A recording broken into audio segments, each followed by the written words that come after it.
প্রেত আত্মা। নমস্কার, আমি পুষ্কর। আপনারা শুনছেন প্রেত আত্মা। ঘটনার শুরুতেই বলে নেই, এটা আমার নতুন চ্যানেল। এখানে বিভিন্ন ধরনের ভৌতিক ঘটনা তুলে ধরা হবে, যা আমার, আপনার বা আপনার পরিবারের সঙ্গে কোনো এক সময় ঘটে গেছে। তো আজকের যে ঘটনাটি আপনাদেরকে আমি শোনাতে চলেছি, সেটা আমারই এক বান্ধবীর দিদির সঙ্গে ঘটে গেছে। সে যেরকম করে আমাকে শুনিয়েছিল, আমিও চেষ্টা করব আপনাদেরকে সেরকমভাবেই শোনানোর। ঘটনাটা ছিল লকডাউনের মাঝামাঝি সময়ের দিকে। আমার দিদি মুম্বাইয়ে থাকে। তখন লকডাউনের প্রথম ধাপ সবে পেরিয়েছে। মুম্বাইতে কিছু প্রবলেমের কারণে আমার দিদি, জামাইবু আর আমার দিদির ছেলে মানে আমার ভাগনা কলকাতাতে চলে আসে। আমার ভাগনার বয়স 3 কি 3.5 বছর। দিদিরা তার কিছুদিন আগেই আমাদের বাড়ির দিয়ে ঘুরে যাওয়ার কারণে এবার আর আমাদের বাড়িতে আসেনি। তারা হাওড়া থেকে উলুবেড়িয়ার দিকে রওনা দেয়। সেখান থেকে বেশ 2-3 ঘন্টা লাগে জামাইবুর এক বোনের বাড়ি। জায়গাটি ছিল গ্রাম্য পরিবেশ, যদিও আমি সেটাকে গ্রাম বলবো না শ্মশান এখনো বুঝি না। লোকজন নেই বললেই চলে। 2-1টা ঘর বাড়ি আছে, তাও বেশ দূরে দূরে। একটাই দোকান আছে, তাও বাড়ির থেকে অনেকটাই দূরে। দোকান সন্ধ্যে 6টা থেকে 6:30টার মধ্যে বন্ধ করে দেয়। সন্ধে হলেই বাড়ির থেকে কেউ আর বেরায় না। 2-1জন যাও বেরায়, তাও সন্ধ্যের মধ্যে ঘরে ঢুকে যায়। সেই এলাকাতে আমার জামাইবুর বোনেদের বাড়িটাই একটু বড় সড়ো ছিল। 2তলা বাড়ি ছিল ওদের। 2তলার ছাদ থেকে পুরো পরিষ্কার দেখা যেত একদিকে শ্মশান আর তার ঠিক উল্টো দিকে একটা কবরস্থান। শ্মশানে যদি কোনো মৃতদেহকে পোড়ানো হতো, তাহলে তার গন্ধ আর ধোঁয়া যেন তাদের বাড়ি অবধি পৌঁছে যেত।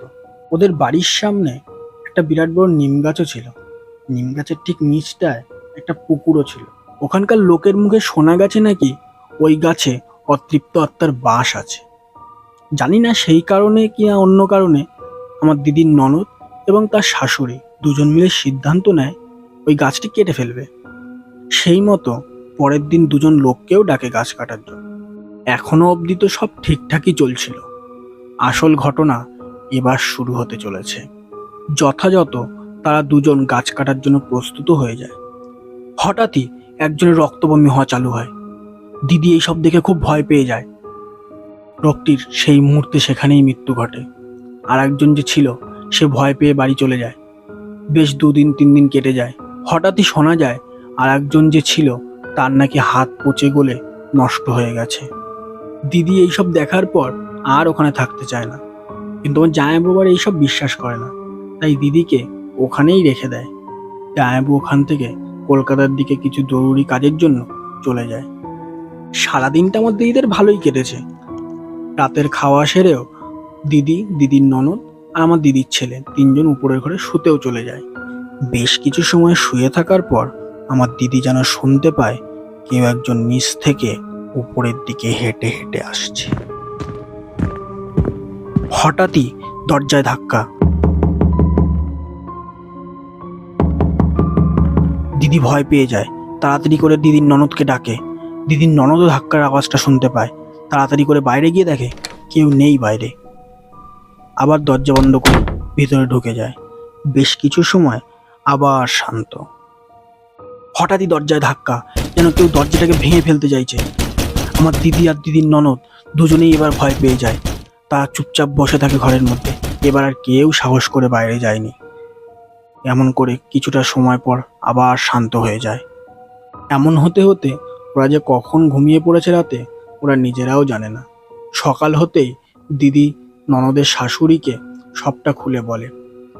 উনি শোনার পর একটা ওঝা বাবার কাছেও নিয়ে যায়।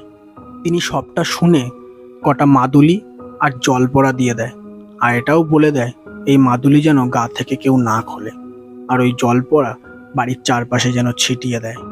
সেই কথা মতো বাড়িতে এসে সবাইকে মাদুলিগুলো স্নান করে পরে নিতে বলা হয় এবং গঙ্গা জলটা বাড়ির চারদিকে ছিটিয়ে দেওয়া হয়। এমন করে বেশ 2-3 দিন ভালোই কাটে, কোনো অসুবিধা হয় না। বেশ কিছুদিন কাটার পর আবার যেন হঠাৎ করে কেউ একটা দরজায় ধাক্কা দিয়ে উঠল। এবার শুধু ধাক্কা নয়, তার সাথে কোনো এক মহিলা চিৎকার করে করে হাসছে আর বলছে, কিরে, তোরা আমাকে তাড়িয়ে দেওয়ার চেষ্টা করছিস? এবার তোরা একে একে সব কটা মরবি, মরবি তোরা সব কটা মরবি। এমন বলার পর হঠাৎ যেন বাইরে কিছু ভাঙচুরের শব্দ আসছে, যেন সব ভেঙে চুরে ফেলছে। বেশ কিছু সময় পর সব শান্ত, যেন সেখানে কিচ্ছু হয়নি। কিছু ঝিঝি পোকার ডাক ছাড়া আর কোনো শব্দ শোনা যাচ্ছে না। এই সব দেখার পর দিদি আর দিদির ননদ প্রচণ্ড পরিমাণে ভয় পেয়ে যায়। বেশ কিছুটা সময় বসার পর দিদিরা ঘুমিয়ে পড়ে। ঘুমের ঘরে দিদি পাশ ফিরতেই দেখে দিদির ছেলে নেই। দিদি ভয় পেয়ে যায়, তাড়াতাড়ি দরজার দিকে তাকাতেই দেখে দরজা খোলা। কিন্তু দরজা খুললো কে? কারণ দিদি তো নিজের হাতে বন্ধ করেছিল সেদিন দরজা। দিদি চিৎকার করে ওঠে। দিদির ননদ জেগে যায়, জিজ্ঞেস করতে বলে তার ছেলেকে খুঁজে পাচ্ছে না। তারা দুজন তাড়াতাড়ি করে বাইরের দিকে যেতে গিয়ে দেখে সারা ঘর জলে ভেসে যাচ্ছে। বাইরের দিকে তাকিয়ে দেখে জলের ড্রামগুলো যেন কেউ আছাড় মেরে মেরে ভেঙেছে। তাড়াতাড়ি করে বাইরে গিয়ে দেখে ততক্ষণে দিদির ননদের শাশুড়ি এবং শ্বশুর দুজনেই উপরে উঠে এসছে। তারা সবটা শোনার পর দিদির ছেলেকে চারিদিকে খুঁজতে শুরু করে দেয়। দিদির ননদের শ্বশুর খুঁজতে খুঁজতে ছাদের দিকে ওঠে। উঠতেই দেখে দিদির ছেলে ছাদের এক কোনায় দাঁড়িয়ে রয়েছে। ওকে তাড়াতাড়ি করে নিচে নিয়ে আসে। নিচে নিয়ে আসতেই সবার ওর গলার দিকে নজর যায়। ওর গলায় আর সেই মাদুলিটি নেই। গলায় যেন রক্ত জমাট বাঁধা একটা কিসের দাগ। তারপর তাদের সারা রাতটা বেশ ভয়েই কাটে। রাতে আর কেউ ঘুমাতে পারেনি। সকাল হতেই তারা এক সাধু বাবার কাছে যান। শোনা গেছে তিনি নাকি মা কালীর ভরে পড়েন। যদিও প্রথমে এটা আমার বিশ্বাস হয়নি, কিন্তু দিদি যখন বলল তারা না বলতেই সে সব কিছু জানতো। এমনকি সে নাকি এটাও জানতো কাল রাতে তাদের সঙ্গে কি ঘটেছিল। তিনি এটাও বলেন তাদের ওই নিম গাছে নাকি এক অতৃপ্ত আত্মার বাস আছে। তারপর সেই সাধু বাবা করার তাবিজ আর গঙ্গা জল দিয়ে দেয়।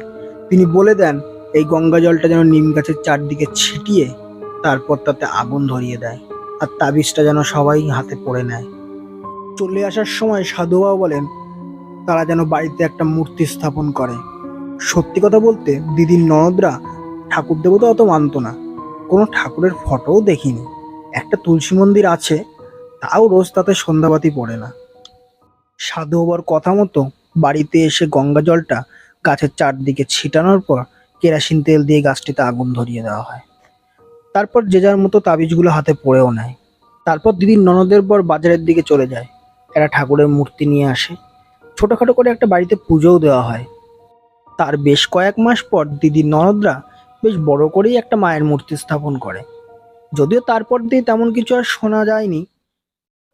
দেখুন, বিশ্বাস করা বা না করাটা সম্পূর্ণটাই সবার ব্যক্তিগত ব্যাপার। তবে যদি ভালো লেগে থাকে অবশ্যই চ্যানেলটি লাইক, কমেন্ট এবং সাবস্ক্রাইব করে যাবেন। আপনাদের ভালোবাসা পেলে এরকম ঘটনা আমি আরো আগে আনতে পারব। ধন্যবাদ।